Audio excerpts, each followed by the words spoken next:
Hello, and welcome to the very last week of this class. I had got your video set and I had it all ready to go, and it got lost somehow when I was trying to repost it before, or I was trying to post it before I went on vacation. It didn't happen, so here it is, just a little late, so I do apologize for that. So this is the last week. There are no new assignments this week. So I kind of don't feel terrible about the video because there was nothing new that you had to work on this week. We are wrapping up. Tomorrow is the last day of this class, so make sure that all of your assignments are turned in before 11:59 p.m. Again, there are no new assignments. Everything has already been assigned and due at this point, so if you are still working on stuff, it is late. However, I do not take late points, but that also means that I do not offer any extensions because there is nothing new this week. So again, we are just wrapping up with, we have one more interview question that I want to talk to you about. I'm going to get to that in just a second. But I also wanted to continue to offer my assistance from throughout today and tomorrow. If you need anything, please let me know. Please do not wait until, 10, 11 o'clock tomorrow night to send me emails. I will not get them. If you're having any kind of technical difficulties or you're not understanding an assignment, you need to get those questions to me well before the end of the day tomorrow so that I can address those before the course does close. So please definitely keep that in mind. All right, your elevator pitches are looking good. Again, when we do the elevator pitches, you guys, most of you are just reading a script. I understand it's just an assignment, but that is just really not going to work in the real world. So I do encourage you to continue to practice those and make sure that you are actually comfortable with the content and it isn't something that you're just reading for an assignment, because you will be using those whenever you're networking. And if you take it for what it's really meant to be, it'll be like, you're hopping on an elevator with the CEO or hiring manager of a particular company that you really want to work for. This is like your dream job. So, you're going to have all this enthusiasm. You're going to talk about who you are, what your skills are, why, you're the best fit, always focusing on the value that you're going to bring. It should literally be between 45 and 60 seconds. So you really have to condense it. Some of your pitches were good, but they were going on for 5 minutes, and you're never going to ride an elevator for 5 minutes. Not unless you're in some weird, crazy Willy Wonka factory that's taking you all over the place. But, about that 60-second mark where you're just kind of introducing yourself, you're letting them know who you are, what the value you bring, and that you're interested in learning more about positions and about their company. Your resumes are also looking pretty good. Again, they need to be 1 page or less. None of you are PhD, candidates that have, 15 years of experience and have published all these, periodicals and journals. And, maybe you will be at someday, but, the fact that you're working in your undergraduate, that's not where you are now. So those resumes really need to be 1 page or less. And we're, hyper focused on ATS because that's just the world that we live in now. And so you need to have your ink just black and white. No crazy fonts, no pictures, no graphics. And the reason is because it confuses the ATS. It's not just because that's something that I don't like or that maybe a hiring manager doesn't necessarily like, but once you submit your resume into a database, and it's not going to even get picked up by the ATS, therefore it's never going to get in front of human eyes if you have all these crazy fonts, these colors, it's like it's too big or too small, or it's just where if it confuses the ATS, it's never even going to see it. And that's why it's super important to also have those key words that are from the job description, because again, it's just not even going to get picked up. So I posted a lot of resources in the resume module for, the ways to kind of combat that. You can use your Quincia, which is on your single sign-on. You can load your resume and it will help you make sure that you are using ATS-friendly verbiage as well. Your cover letters need to be around 3/4 of a page. They should be single spaced, chunky paragraphs that, again, identify the position that you're looking for. It's a specific position with a specific company. If you write a generic cover letter, you will not get an interview. You will not get a call back because they're not looking for something that's generic. They're looking for people who are authentic. With so many people applying for the same position, you have to stand out. You want to identify the position, the company, and why you want to apply there and why you should be the best candidate. You should highlight skills from the job description that you have and how you have used them before by linking them to some kind of previous experience. You're telling a story. This is a lot of times the hiring manager's first barometer that they can gauge your personality on. So make sure that it's free of any type of spelling and grammatical errors, that it flows nicely, and that it's pretty clear and concise. And the ending paragraph should always have a call to action. I'm super excited about the opportunity to work with your company. I look forward to hearing from you. I'm available for an interview, however it is. Stay away from stuff like, I hope I hear from you, or if you like what you read, please reach out. You also don't need to add your contact information to that bottom paragraph, as it is already in the header. If you followed the instructions to copy and paste the header from your resume to your cover letter so that they match, you'll already have your contact information there. So you don't want to be redundant. You have about 6 seconds for a recruiter or hiring manager that's going to keep reading your cover letter or your resume. So you want to hit them hard and hit them with the good stuff, and that entices them to keep reading. So you want the most relevant things. Everything should be relevant to the position you're applying for. For example, I am scuba certified, I am a lifeguard and a swim coach, but that is not applicable to being a career coach. That is not applicable to being an accountant or, a first grade teacher. So depending on what it is that you're applying for, you just don't need to be putting those irrelevant things on your resume. It just becomes noise. So make sure that anything that you're putting on there is completely relevant to the position you're applying for.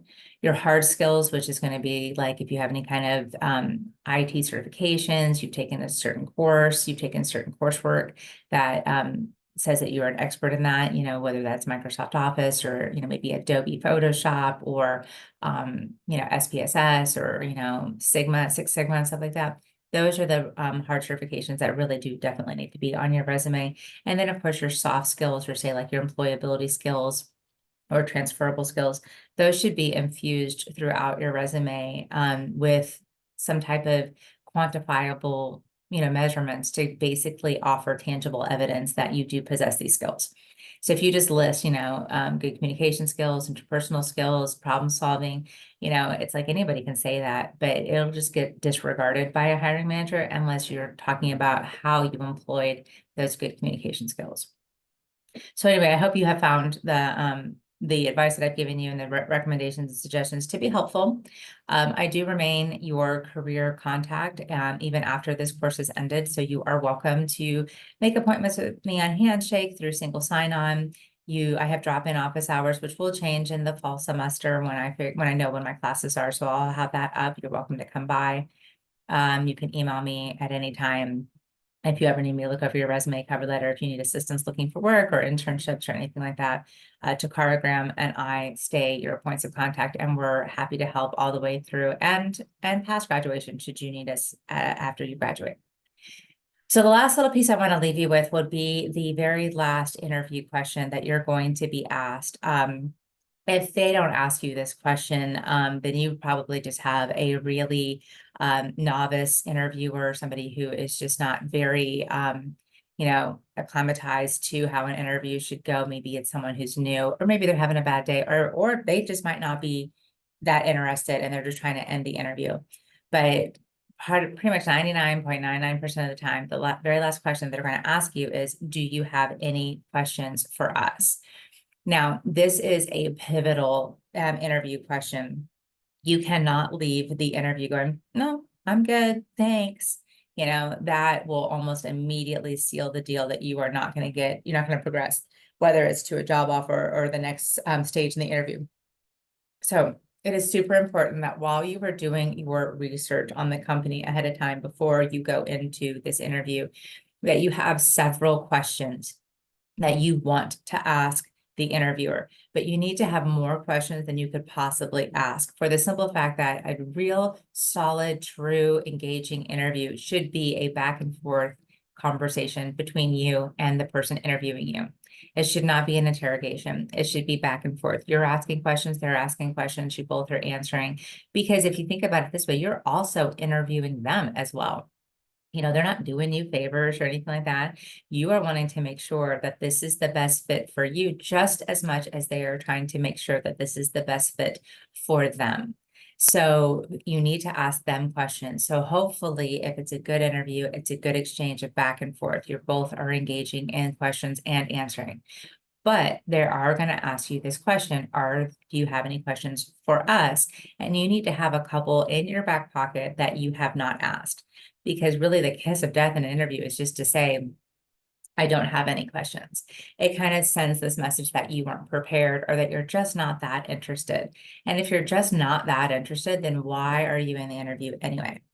So again, so some of these great questions could be something like, if you have some like industry specific or position or company specific questions, this would be a great time to ask those. Don't ask questions just for the sake of asking questions. They can also kind of spot that a mile away, like they're just because you read that in a book or somebody told you to ask this, but it should be questions that help you determine if you were to get a job offer that you would accept it or decline it. So some of the questions I like to ask is, what do you most like about working for this company? Or what got you interested in coming to this company? You could ask something like, what obstacles do you see people coming into this position? What do they face and how have they overcome it? And what advice would you give someone who's just starting out in this particular industry? You could ask, what is the workplace culture like? You could ask, how does your company handle conflict? What is your growth mindset? Is there a plan? Or, so these are things that you would know from your research, whether or not this company is looking to expand, or maybe they're looking to downsize. Do they have multiple locations? If they do, are they going to be opening more? What's the vision? So it just depends on what your career aspirations are, would be some of these questions, but just never, never, never leave with just saying, no, I don't have any questions. Thank you so much. So the last question that, you could ask, and I highly recommend this, and this is talked about by a lot of employers and hiring managers who have just really loved this question. They say hardly anybody ever asks it, but you could say, when will you be making a decision on this position? And that forces them to say something like, depends on you're our last interview and the team is getting together later today and we'll be making a decision tomorrow. Or it could be like, well, we have interviews for the next 2 weeks and then, we will be decided. It doesn't matter. It doesn't matter if they say they're making a decision tomorrow or if they're making a decision in 2 weeks or in a month. Listen carefully and make sure you make a mental note of that and say, awesome. May I follow up with you then? And they're going to be like, oh yeah, sure. I've never had anybody say no. And if they do say, oh, well, we'll call you if we're interested, that is a pretty clear indication that they might not be interested. Now, again, could be a different personality, but typically if somebody's like, oh, no, we don't want you contacting us, we'll contact you. That might be an indication that maybe you didn't quite nail the interview, which is, it's okay. That wasn't the job for you. But 99.9% of the time, they're going to be like, absolutely. So just make sure that you pay attention to whatever it is they say. It's sometime next week, okay, can I follow up with you then? Maybe that's a Wednesday. But if they say specifically, oh, we have 2 more weeks and then we'll get together as a department and then we're going to make a decision. So 2 weeks, today's Thursday. So, okay, let me see. Okay, so I'm going to, can I follow up with you then? That would maybe be like Thursday afternoon. The best times to truly follow up, especially if they just say, oh, sometime next week or sometime next month, like if they don't have a hard and fast day and time, which they might not. The best times to follow up are truly going to be Tuesday, Wednesday, or Thursday morning around 9. So you don't want to do Monday because, they're coming in off of weekend brain. They probably have 50 emails in their inbox, maybe some voicemails. And then, of course, you never know if they have kids and they were getting their kids off to school or, fighting Monday morning traffic. Monday is just not the best day. And then Friday is not a good day either because a lot of times people like to take off. They're either mentally checked out or they physically don't even come in. So Monday, Tuesday, Wednesday around 9 o'clock, but most people get in around 8. Give them a time to get in, get settled. Maybe they're, having their coffee or they're, putting their food in the fridge or, whatever. Like I know I come in, I always get ice and water for my cup that I have by my desk at all times. I put my food that I brought in from home. I put it in the fridge, maybe a little bit of morning casual, casual conversations, kind of call it the water cooler talk, hi, how you doing? How are you? How the kids? How da da da. Did you see that crazy, whatever, that announcement or something? I don't know. So, but around 9 o'clock, they're kind of ready to work. They've sifted through their emails from the evening before. They've had their coffee. Now they're kind of ready to start working. So, can you imagine just sitting down and then boop, your email pops up at the top of, their inbox, or call them. You can still pick up the phone and call people these days. So you could pick them up and call. And it's just something super light and simple, like, hi, Joe, this is Megan Morrow. I interviewed for the AB position last Tuesday. And in the interview, we talked about, following up. And I just wanted to, touch base with you and see if you had made a decision. However, that feels the most comfortable for you. Or it could be an email. Hi, Joe, this is Megan Morrow. I interviewed for the ABC position last Tuesday. And I just wanted to follow up as per our conversation about the position. And hey, I hope your son won his soccer game. Maybe it was something that we talked about in the interview. I want to remind that person who I am, especially if they've interviewed a ton of candidates, who I am. I want to stand out. I want to make some kind of personal connection. And so that's how you would do your follow-up. Because the ones that follow up are generally the ones that are going to be offered the position. Now, they could have already made a decision. Sometimes that just happens, and that's something that is unfortunate, that they have a position, it's posted on their websites, maybe even posted on Indeed. You go through the interview process, but they already have somebody in mind. But like legally, they have to go through this process. Sometimes that happens. So don't take it personal if you do everything you possibly can. You're qualified, you nail the interview, and yet you still don't get the offer. It's okay. Take it as a learning experience. Every time you interview, you get better and better and more confident. You know how to answer the questions better, and you feel better about yourself. So just take it as like a mock interview at that point. You can always ask, okay, if they say we're going with a different candidate, again, depending on your comfort level, you could say, okay, great. Hey, do you have any advice for me, or something that maybe I could have done differently, or do you mind telling me, why I wasn't chosen as the one to offer the position to, on your comfort level? Because the more the better you're going to be able to make those adjustments. I always say, excuse me, that growth comes in the reflection, and when you self-reflect, and growth comes in the uncomfortable. And so ask for feedback, ask for how you could do better. And then also, real quick, something I forgot to kind of mention. I think I mentioned this in the before, during, and after interview stages, but you're at the end of the interview, they've asked, you have any questions for us? You ask all your questions, then you ask them, when are they going to make a decision? They say blah, blah, and you say, okay, can I follow up? Then they say yes. So then you're going to go home, and before the end of that day, shoot that person a quick email, just super quick. Hey, Joe, it's Megan Morrow. We just met earlier today about the ABC position, and I just wanted to thank you again for taking the time to meet with me and the consideration for this position. Reiterate your enthusiasm. I'm super excited about the possibility of coming onto the team and growing with your company. Say something specific, reiterate some of your skills. I really feel that with my interpersonal skills and my ability to communicate with diverse populations, it's going to be an incredible asset to the team. And I'm really looking forward to next week when I follow up with you. Maybe say something personal, like I say, you talked about the kids' soccer game, or the chessboard in their office, or whatever, like my travel board, like since our conversation, I've I'll be definitely be looking into booking my next trip. I'm thinking Scotland this time. Something that is personal to something that you two talked about. So again, you're standing out above the competition, all the other candidates. And it's like, that somebody said that to me, like, oh yeah, I remember talking to so-and-so about traveling, and that's really kind of cool. Or, oh yeah, I got to learn how to play chess because I've got a really cool chess set in my office. So whatever it is, you can make that personal connection, and then you want to do that too, and when you do the follow-up as well. So that's kind of it. That's all I have for you guys. I really do hope that you have, found value in the course. If you still have the rest of today and tomorrow, of course, to get any of the assignments in.